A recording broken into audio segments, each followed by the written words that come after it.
স্কুলের ট্রিপে আসা সব স্টুডেন্টরা টিচারদের না জানিয়ে একটা বোর্ডে পার্টি করতে আসে।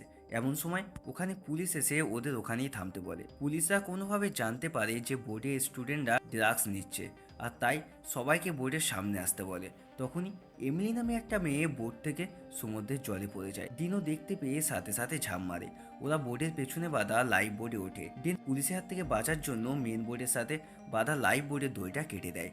আর ওরা ভাবে পুলিশের বোটটা কিছু দূর যেতেই ওরা পেছনে পেছনে এগোতে থাকবে। আর এটাই ওদের সব থেকে বড় ভুল হয়। পুলিশের বোটটা তো এগিয়ে যায়, কিন্তু ওদের বোটের সাথে কোনো মোটর না থাকায় দুজন ওখানেই আটকা পড়ে। আর তখনই একটা বড় ঢেউ এলে ওরা নিজেদের একটা বড় ত্রিফলে ঢাকা নেয়। পরদিন সকালে চোখ খোলে আর ক্যারিবিয়ান সাগরের মাঝে নিজেদের ভাসতে দেখে। এদিকে টিচাররাও এমিলি আর ডিনের নিখোঁজ হয়ে যাওয়ার কথাটা পুলিশদের জানায়।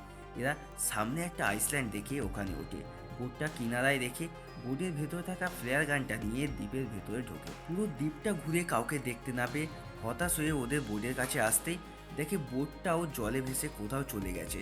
আর সারাদিন ঘুরে ক্লান্তি হয়ে একটা জায়গায় বসে পড়ে।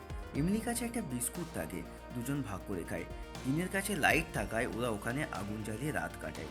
আর এভাবেই বেশ কিছুটা দিন ওখানে কেটে যায়। পুলিশও ওদের খুঁজতে থাকে। ওরা যেখানে থাকছিল তারই পাশে একজন মানুষের কঙ্কাল দেখে। এমনি কঙ্কালটা দেখে ভয় পেয়ে যায় যে ও হয়তো আমাদের মতোই সাহায্যের জন্য অপেক্ষা করেছিল। ডেন এমিলিকে বোঝায় এ হয়তো কোথা থেকে ভেসে আসা জেলে বা স্মাগলার হতে পারে, আর আমাদের কিছু হবে না। আমাদের লোকেরা আমাদের খুঁজছে, আমরা একা তো নই, দুজন সাথে আছি, পাশে আছি, সব ঠিক হয়ে যাবে। এরপরই ওরা দুজন অনেক ক্লোজ হয়ে পড়ে। পরের দিন দিন ওই কঙ্কালটাকে কবর দেয় যাতে ওর আত্মা শান্তি পায়। আর দুজন এভাবেই একসাথে বাড়ি ফেরার অপেক্ষায় দিন গুনতে থাকে।